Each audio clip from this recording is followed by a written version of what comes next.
Et justement, Pierre Arnaud, est-ce que c'est quelque chose qui était qu'on pouvait anticiper, le fait que tout le monde allait reprendre ses habitudes comme avant, etc. Est-ce que c'était une bonne stratégie comme ce qu'ils ont fait de se lancer justement dans cette crise pour pouvoir à port, ou est-ce qu'ils auraient dû mieux faire rien faire? Non, en fait, aujourd'hui, à situation extraordinaire, stratégie extraordinaire et exceptionnelle, je pense. Pour ma part, en ayant conseillé l'entreprise RKF depuis de longues années et en travaillant en étroite collaboration avec le préfet du territoire de Belfort, qui a été d'un courage et d'un dévouement extraordinaire pour un homme de l'État qui n'a pas forcément l'habitude d'être dans un rôle aussi factuel que cela. On a, je pense, réussi à mettre en route cette entreprise très très très rapidement, 48 heures pour recruter plus de 100 personnes, avec toutes les complexités de la réglementation sociale qu'il peut y avoir en France, hein, puisque bon, je ne peux pas vous parler C'est pas simple. Moi, je croyais que ça se faisait comme des ça. dispositifs, des dispositifs CSE et autres.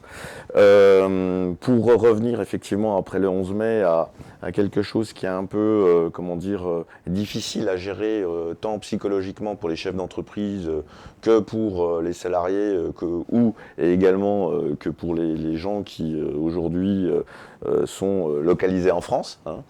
Et on a quelque part, par rapport à cette crise sanitaire, la réalité économique d'une situation aujourd'hui qui est malheureusement ou heureusement, enfin en tout cas c'est ce qu'on vit depuis de longues années, qui est que le fait qu'on n'est plus dans un petit bocal et que les gens se sont rendus compte qu'on était dans un grand bocal avec des atouts que la France a en termes de qualité, puisque quand j'écoute notre interlocutrice ou Monsieur Bouaziz, on voit qu'il y a des gens qui sont encore courageux, qui ont envie d'investir en France. Malheureusement, on est dans une équation économique de concurrence extrême, de coût social, de très bas coût social par rapport à la Chine. Ah, mais Comme disait, justement, comme- il disait qu'ils avaient la possibilité de produire moins cher qu'en importation. Alors oui, effectivement, parce que quand et je voulais aussi, enfin je voulais finir mon propos par aussi notre médecin qui a complètement raison quand il parle aussi de problèmes environnementaux, parce que quand on produit en Chine, on sait tous que dans le cadre de cette production chinoise, les normes environnementales ne sont pas les mêmes que celles qui nous sont imposées en France. Les normes sociales ne sont pas les mêmes que celles qui nous sont imposées en France et en Europe. Et puis quand on fait donc venir depuis la Chine des containers en termes de pollution, de coûts de frais de déplacement, etc., on n'a pas les mêmes conditions que lorsqu'on produit en France. Donc il y a un moment donné, quand on fait effectivement la comparaison de ce qu'on a dans les produits courts, finalement, enfin dans la chaîne de consommation qui est courte, entre le producteur et le consommateur. J'ai entendu notre médecin qui dit, bah, moi à Dijon, j'ai un fournisseur qui est tout de suite réactif, etc. C'est très très bien. Maintenant, aujourd'hui, quand on compare des choses qui doivent être comparées, c'est effectivement combien de masques sont réutilisables ou pas, qui proviennent de Chine, de quelle manière. Cette surconsommation, elle a forcément un surcoût pour l'État. Et ça, il faut bien le comprendre. Elle n'a pas le payback qu'on pourra avoir vis-à-vis d'une consommation qui devrait être aujourd'hui locale, quoi. Enfin, il faut qu'il y ait vraiment une grosse prise de conscience, à la fois française, mais également européenne. Je pense qu'on n'est pas tout seul, hein. On ne doit pas être confiné qu'à l'État français, parce que sinon, ça ne serait pas de regarder les choses de la meilleure réalité économique. Mais aujourd'hui, effectivement, il faut absolument que cette prise de conscience, elle intervienne. Elle est peut-être un peu trop tard, mais en tout cas, on voit qu'il y a autour de nous des gens qui sont motivés pour aller dans cette bataille économique mondiale. Et je pense que aussi on en a aussi l'illustration avec RKF, qui est une société quand même qui est exportatrice. Qu'aujourd'hui, même si on peut produire local, avec une qualité locale, il faut aussi inciter nos entreprises aujourd'hui à conquérir ce qu'on faisait avant, mais qu'on ne fait plus trop aujourd'hui, conquérir le monde, que ce soit des petites PME, des petites TPE, etc. Voilà. Justement, il y a une question d'un internaute qui demande est-ce que. Alors, il y a deux points. Le premier, c'est est-ce qu'il ne faut pas mettre Made in China pour être sûr de vendre en France, même si c'est fabriqué en France? Je vais vous raconter une anecdote que j'ai vécue il y a 5 ans. Je faisais passer des euros à prépa HEC dans un lycée connu. Bref, il y a une petite dame qui arrive originaire de l'immigration positive, qui a donc vécu son système scolaire en France, financé par des impôts français, cotisations sociales françaises, et qui, à la fin de l'entretien, je lui dis, mais quel est votre rapport à la suite ? Qu'est-ce que vous souhaitez faire une fois que vous aurez fait HEC, que vous aurez fait cette grande école? Qu'est-ce que vous souhaitez faire? Elle me dit, tout de suite, je veux aller travailler à l'étranger. Alors là, quelle a été ma stupéfaction? Puisqu'on encourage aujourd'hui un système éducatif qui est extraordinaire, celui de la France, qui sort des ingénieurs brillants, des élèves d'écoles de commerce brillants, etc.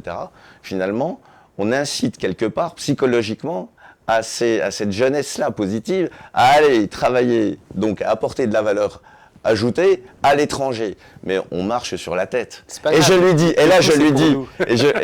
lui dis, vous trouvez ça normal? Alors elle était assez décontenancée, elle me dit, ah non, c'est inadmissible, vous comprenez, les entreprises françaises qui délocalisent, tout ça, c'est contre-productif, c'est contre l'emploi salarié en France.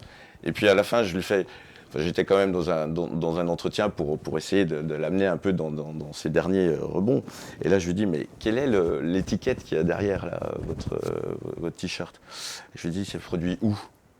La pauvre, elle me dit, c'est produit made in China, effectivement. Et ça, c'est un vrai problème, quoi.